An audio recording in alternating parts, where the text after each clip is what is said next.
सबसे पहले क्या करेंगे, ये दोनों वायरों को लगभग 2.5 सेंटीमीटर अपन छील लेंगे।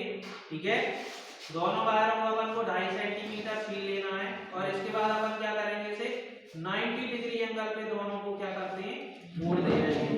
ठीक है, इसके बाद दोनों को 90 डिग्री एंगल में अपन मोड़ देंगे। इसके बाद क्या करना है, इससे राउंड, इसका जो राउंड है इसके ऊपर चढ़ाना है और इस साइड वाले का इसके ऊपर चढ़ाना है। ठीक है, इसके बाद अपन प्रॉपर्ली अपना जो टर्न रहेगा वो क्या करेगा, इसके ऊपर ऐसे ऐसे आपको क्या करना है, राउंड लगाना है।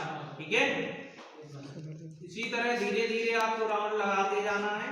ठीक है, और थोड़ा सा एक प्लायर का उपयोग अपन यहाँ पे करेंगे।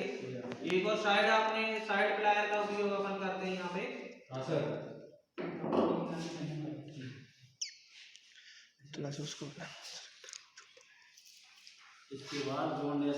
इसके बाद अपना तैयार हो गया स्ट्रेट जॉइंट। ठीक है, इस जॉइंट को अपन क्या कहते हैं, स्ट्रेट जॉइंट। ठीक है, इसका उपयोग किस लिए किया जाता है, इसका उपयोग किसी भी वायर की दूरी को या लंबाई को बढ़ाने के लिए इस जॉइंट का उपयोग किया जाता है।